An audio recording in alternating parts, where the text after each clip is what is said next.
እና ሚኬል አርቴታ እንግዲህ 3 ዓመት ኮንትራት ያራዝማል ተብሎ ነው የሚጠበቀው። ግን ይህንን ኮንትራት እንዲያራዝም የአርሰናል ባለስልጣናት ሁሉ ወስነው በራቸውን ክፍት አድርገው የእርሱን ይሁንታ ነው የሚጠብቁት፣ የእርሱን እሽታ ነው የሚጠብቁት ለድርድር።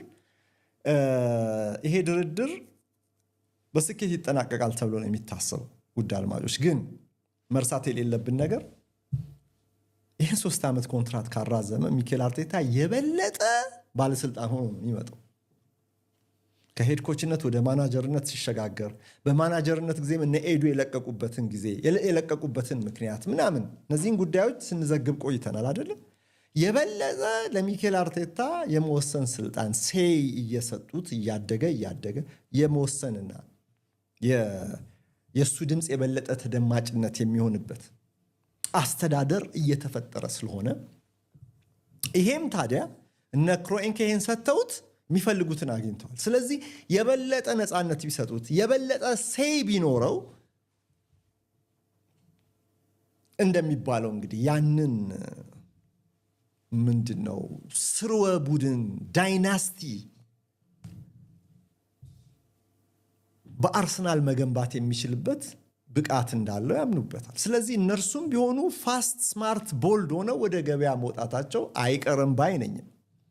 ለዚህ ነው የአርሰናል ደጋፊዎች ይህንን ክረምት በተጫዋቾች ዝውውር ጉዳይ ላይ እንደው ጆሮአቸውን ተክለው መከታተል አለባቸው ብዬ ማስበው። እንግዲህ ይህንን ጋዜጣ እዩት። የበለጠ የሚታመን ጋዜጣ ነው። ዛሬ ታትሞ የወጣ እንደምታዩት ከፔዤ ጋር ርዕሱን አነጻጽሮ ነው እዚህ ጋር ያመጣው። ኮፒ ፔዤ ይላል። ከፔዤ ጋር አርሰናል ራሱን ማየት እንዳለበት ከሱም መውሰድ ያለበት ሐሳብ እንዳለ ኮፒ ፔዤ ኒው ሳይኒንግስ አርቴታ ሪቪልስ ቦልድ ፕላንስ ይላል። እዚህ ዘገባ ውስጥ ቅድም ዴይሊ ሜልን ላይ የተጠቀሱ አንዳንድ ተጫዋቾችም አሉ። ግን ደግሞ ዴይሊ ሜል ላይ ያልተጠቀሱ ሌሎች ተጫዋቾችም ደግሞ እዚህ ውስጥ አርሰናል በዝውውር ራዳር ውስጥ እንደያዛቸው ጠቅሷል።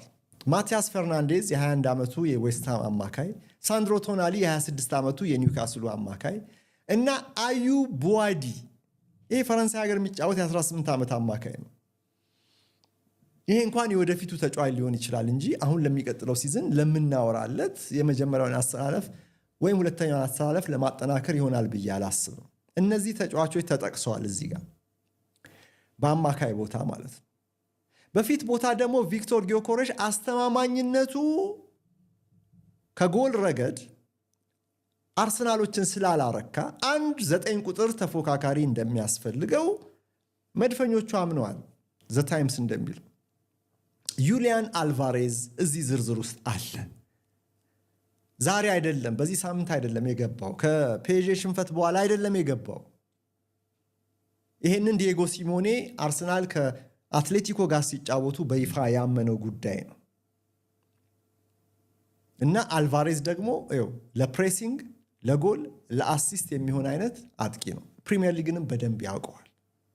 ስለዚህ አልቫሬዝ ዝውውር የሚሳካ ቢሆን አሁን ባርሴሎና ነው ፌቨራይቱ እዚህ ጋር አሁን ባለንበት። ግን አርሰናል ፈጥኖ ስማርት ሆኖ ቦልድ ሆኖ አልቫሬዝን በእጁ ማስገባት ቢችል የፊት መስመሩ ብዙ ቀዳዳ በአስተማማኝ ሊደፈን ይችላል የሚል እምነት አለ እና ይሄ ዘ ታይምስ በተጨማሪ ሞርጋን ሮጀርስ እና የኤሲ ሚላኑን ራፋኤል ሊያውን አርሰናል በራዳር ውስጥ መያዙን እንደዚሁ ለዚሁ ፕሮጀክት ለቦልድ ፕላኑ እነሱንም በእጩነት መያዙን ዘግቧል።